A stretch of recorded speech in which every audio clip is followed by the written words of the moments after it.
벌크암 외장 도색이 완료되었습니다. 좀 밝은 톤으로 이야기해볼까요? 벌크암 외장 도색이 완료되었습니다. 관투죠.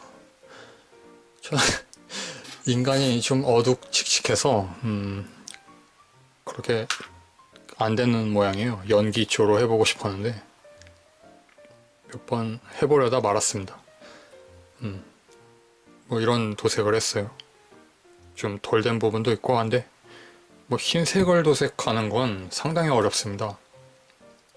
뭐 내가 어려운 일을 해냈으니까 경배하라 올하일 아크빌다 뭐 이런 게 아니라 흰색 자체가 밑색이 많이 비쳐 보이고 서페이서를 고르게 뿌리는 것부터가 도막이 많이 두꺼워지는 좀 그런 면이 있어서, 그리고 흰색 서페이서를 쓰면 뭔가 많이 칠해도 그 비쳐 보이는 정도가 그대로 가는 것 같기도 하고 해서 뭐 아무튼 여러 가지로 좀 어려운 난이도를 가지고 있는 것 같아요. 그래도 그렇게 나쁘진 않은 게 약간 밑색이 비쳐 보이는 그런 게 티타늄 피니쉬라든지 맥스식 도색 같은 그런 뉘앙스를 아예 안 주는 것도 아니거든요. 약간은 주거든요. 그게 좀 좋아요. 좀 차갑게 떨어지는 느낌이잖아요. 그냥 생흰색이 아니라 약간 파랑이 군데군데 이런 음영이 있는 듯 보이지 않는 것도 아닌, 전혀 모르겠죠. 그런 거 아니겠습니까? 그 다음으로는 부분 도색을 해봐야 하는데요. 이런 부분 도색할 부품들을 따로 분리해 놓았습니다. 일단 케이블이나 이런 실린더 이런 부분을 도색할 생각이고요. 도색에는 지난번에 리뷰했었던 몰로토프 리퀴드 크롬 마커를 쓰려고 합니다. 뭐 가볍게 칠해볼 생각이니까 퀄리티 자체는 균일하지 않더라도 적당히 해볼 생각이에요. 그리고 마감도 안 하고 넘어갈 생각인데 금색 부분도 좀 칠을 해주고 싶거든요. 실린더에서 피스톤과 실린더 커버가 있잖아요. 그걸 금색, 은색으로 나눠서 칠하려는 생각입니다. 이 동그란 부분은 칠하지 않을 거고요. 이 부분, 막대 부분만. 그래서 나오는 게 바로 이겁니다.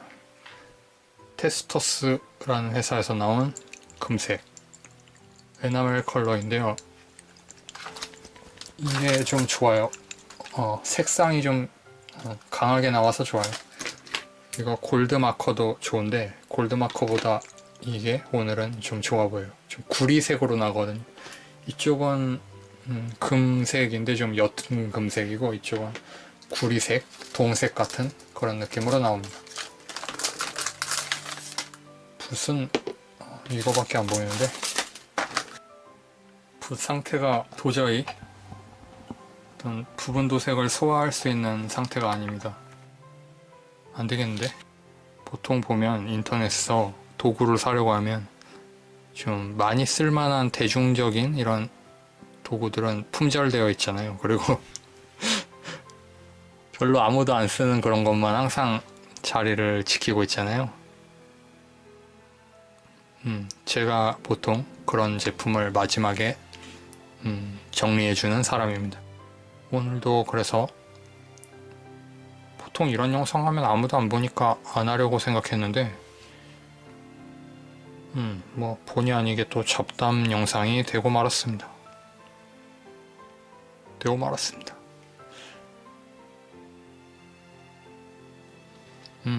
좀 옅게 칠해졌지만 됐다.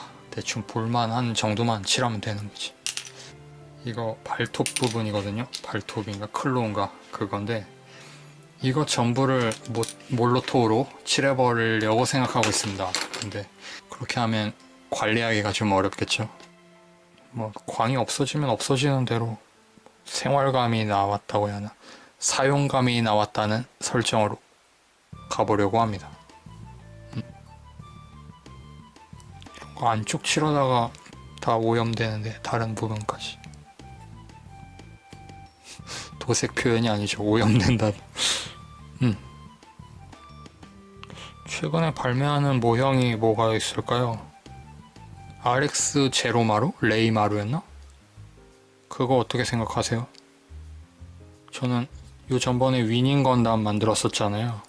위닝 건담이 SD에서 HG로 변형하는 기능이 없는 SD라서, 그래서 RX 제로마루로 오명을 만회해 볼 생각을 좀 하고 있거든요. 근데 아마 고민하다 그만두지 않을까? 구입은 안 하지 않을까? 스튜디오 시리즈 계속 나오니까 좋죠. 아이언하이드가 공개되어서 이미 싱가포르에서는 발매되었는데 김정은은 하나 사서 돌아갔을지도 모르겠네요. 잘 나온 것 같아요. 앞쪽 범퍼가 접히지 않고 사라지지도 않고 가로로 달려있어서 조형면에서 조금 어색하다는 생각이 들었는데 실물 장난감을 보면 또 어떨지 몰라요. 실제 제품을 보면 좀 어떤 작은 문제 같은 건 전부 납득이 되는 면이 있어요. 스튜디오 시리즈 재즈도 저는 재즈에 대해서 좀 부정적이었는데 무비 베스트 같은 것도 나왔었고 해서, 근데 스튜디오 시리즈 재즈를 실제로 보면 크기가 좀 작거든요. 그 작은 크기 안에서 굉장히 정교하게 잘 만들어져 있습니다. 그래서 좋아요. 디럭스가 작으면 대체로 욕을 먹는데 저는 건프라 같은 것도 해서 그런지 모르겠지만 작은 데다 기믹을 많이 채워놓으면 좋거든요. 사이버버스도 그래서 좋아하잖아요. 그런 취향도 있어서 스튜디오 시리즈 재즈도 좋았습니다. 그러니까 사진만 보고 약간 좀 미흡하다고 여겨서 지레 겁먹고 피하는 건 안 좋을 수도 있어요. 경우에 따라서. 과감한 도전이 좋은 결과를 만들 때도 있습니다. 같은 관점에서 보면 무비 마스터피스도 안 좋게 보면 안 되는 것 같지만 저는 그 아이언하이드는 좀 스튜디오 시리즈가 있으니까 굳이 필요 없지 않나 하는 생각이 들거든요. 비싸기도 하고. 뭐 퀄리티를 생각하면 비싼 건 아닐 수도 있지만 절대적인 가격이 비싸니까 막 이거 그냥 칠하겠습니다. 안쪽은 칠 못하는데 어떡하지?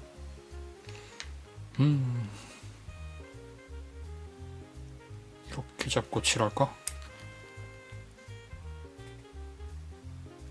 두꺼운 팁을 가져올 걸 그랬네요. 이거 팁 가지고 와서 칠할게요. 일단은 실린더부터.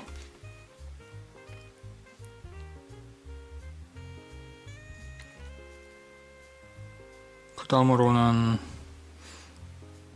유니콘 건담 라이팅 모델? 그런 것도 나오는 모양이지만 별로고, 이렇게 대놓고 딱 별로라고 이야기하는 건 안 좋지만 그다지 매력을 못 느껴요. 근데 그건 매력을 좀 느낍니다. 그 무채색 모델이라고, 채색 모델이라고 하나? 아무튼 그 회색 비슷하게 사출해서, 그리고 사이코 프레임도 클리어로 나오는 거, 그거 좋아 보여요. 그걸 사서 도색을 하는 게 아니라 그대로 그대로 조립해서 완성시키고 싶어요. 그 색 멋있잖아요. 아크릴 계열 도료가 좀 좋아 보여요. 붓으로 도색하는데 유사 에어브러쉬 수준 되거든요. 이상할 정도로 도막이 좀 안정적이라고 해야 하나? 표면이. 그래서 좀 관심을 가지고 있습니다. 섣불리 도입하긴 어렵겠지만 유럽 사람들이 많이 쓰잖아요. 유럽에서 그렇게 많이 쓰는 게 장르적인 특성인 줄 알았는데 어떤 미니어처로 게임하는 거 이런 거죠. 그런 걸 하는데 그게 좀 그런 전통으로 자리 잡아서 쓰고 있는 게 아닌가 싶었는데, 그리고 누가 그러는데 환경 문제 때문에 신너로 이렇게 희석해서 뿌리는 게 권장되지 않기 때문에 유럽에서는 그런 붓이라는 도료가 강제적으로 사용되는 거라고 이야기를 하는 그런 걸 들었는데, 강제라도 좋으니까 쓰는 거겠죠. 쓸만하니까. 그래서 아크릴 도료 나쁘지 않다는 생각이 들었습니다. 너무 이런 어떤 에어브러쉬 같은 건 이건 에어브러쉬 아니지만 그 외장 부분이 흰색 칠한 건 에어브러쉬거든. 에어브러쉬 같은 경우에는 너무 좀 거창해요. 가볍게 하기가 좀 어려운, 행사처럼 하니까. 어쨌든 다 했습니다. 자, 검사 맡아도 될 것 같습니다. 2번 이야기했죠? 재미없는 사람은 같은 이야기 여러 번 하는 법이죠. 그러면 오늘은 이 정도에서 만족하기로 하고,